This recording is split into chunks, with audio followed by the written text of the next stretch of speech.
Manny the Pacman Pacquiao, 8th Division World Champion, pero hindi mo pa rin malabanan ang Tigasing Noipi.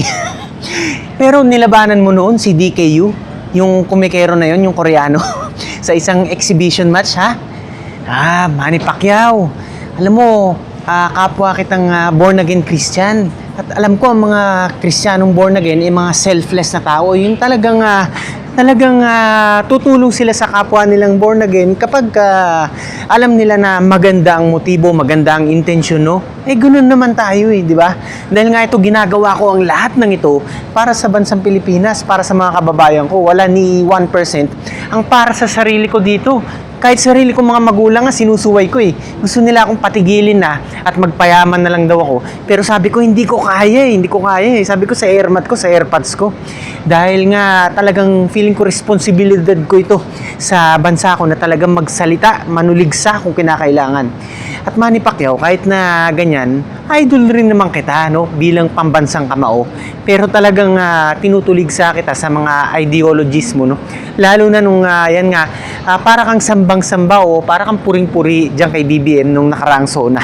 Dyan nag-ugat to no? Kaya sa mga nagtatanong dyan kung bakit nga ba gumawa ako ng mga video patungkol sa'yo, no? At kung bakit ang taong bayan nag-aayang mag-boxing daw tayong dalawa, no? At yan nga, sinasabi ko sa'yo, Manny Pacquiao, na tanggapin mo sanang hamon ng mga netizen para sa ating dalawa. Kasi nga, unang-una ito, may alam din tayo sa boxing. Nagtuturo din ako ng boxing dati. At talagang ako, alam ko ang ibig sabihin ng pakikipaglaban sa ibabaw ng lona, sa ring. Hindi ko binabaliwala ang kalibre mo, Manny Pacquiao. Although, ayan nga, yung mga previous fights mo, yung mga recent fights mo, no, lalo dito kay Barrios, yan nga, naging draw ba yun?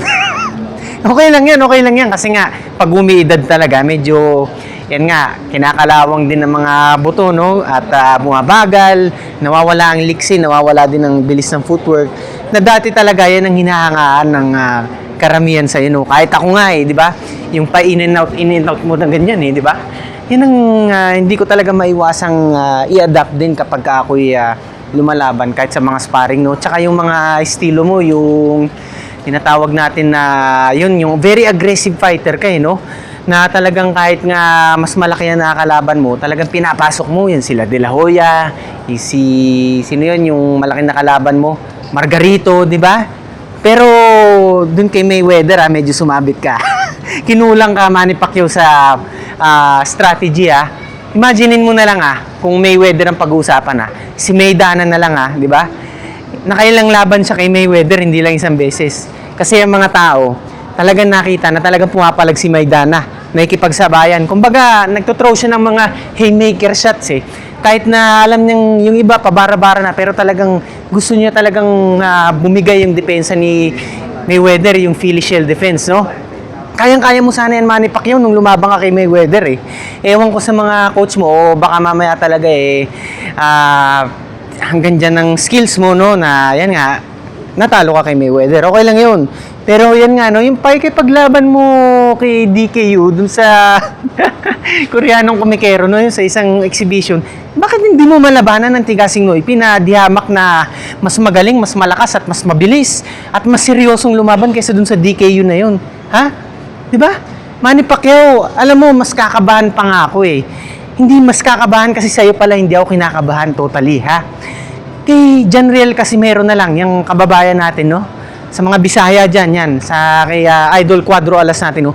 Kakabahan ako kung yun pang hamunin ko, Dahil kahit na mas magaan yun sa'yo, no? Talagang ang dami niya napapatumba na knockout pa yung iba, di ba? Tapos yung ilan sa mga huling fights niya, yung itim, di ba? Mas matangkad sa kanya. Talagang napabagsak niya.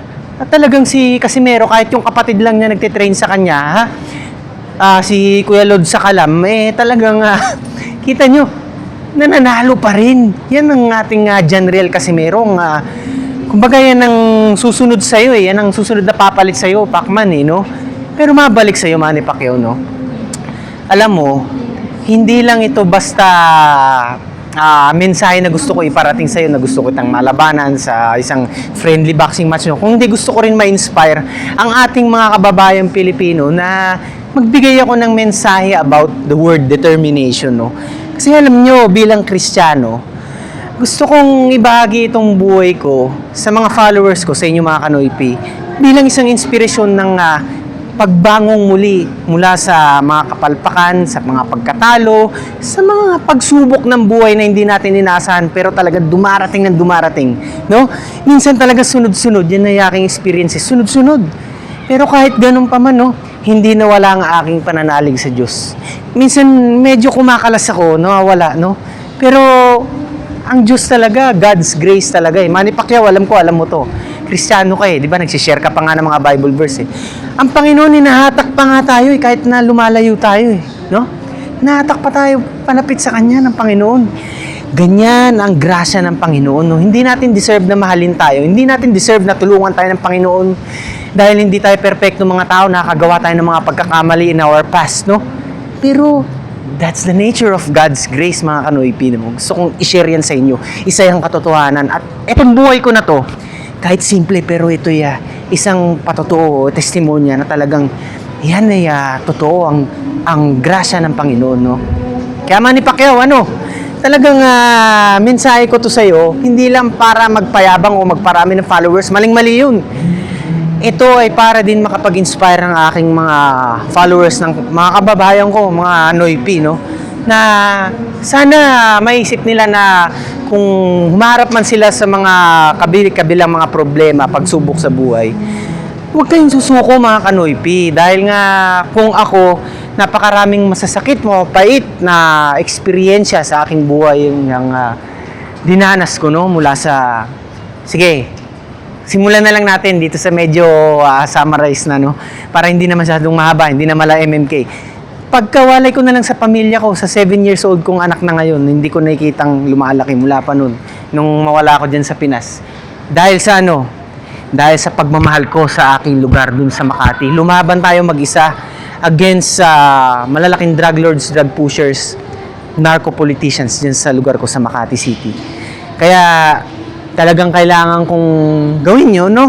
Talagang ang Diyos talaga gumawa ng paraan para mapalayo ako sa aking minamahal na bansa at sa aking pamilya.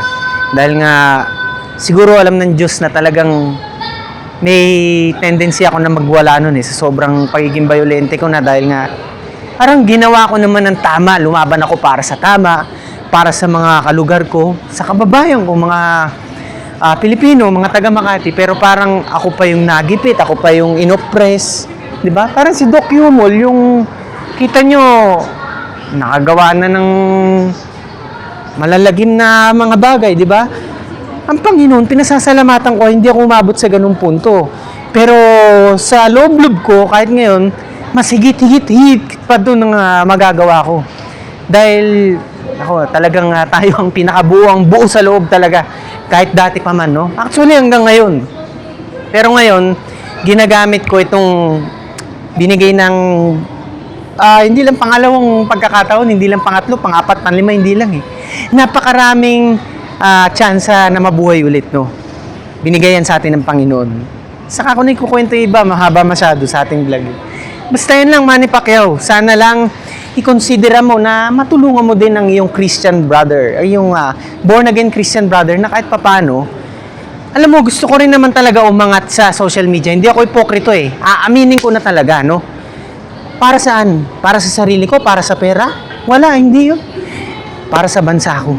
Lahat ng gagawin ko, kahit huling-hining ako ngayon, kahit na magutom na lang ako one day, kahit na wala nang mangyari sa buhay ko, kahit na makalimutan ko na opportunities abroad, kahit na makalimutan ko na mga investments ko, pagpapalit ko lahat yan, basta umasenso lang ang bansa akong Pilipinas. Manny Pacquiao, I know you can imagine what I'm saying, no? I know you can comprehend, no? The weight of my words, the weight of my actions, no? Pag tugma-tugmain mo, simulan mo yung mga previous vlogs ko, balik-balikan mo. May makikita ka bang parang iisip mo na parang ako yung nagpapanggap o ang habol ko para lang sa ganun? Palagay ko hindi. So, Manny Pacquiao, gusto kong putulin na itong vlog na to. Yan lang. Gusto ko lang i-remind sa'yo na sana i-considera mo yung ating boxing match, no? Pagbigyan natin ng taong bayan. O kahit man lang sparring, ha? Manny Pacquiao, sana makarating ulit to sa'yo.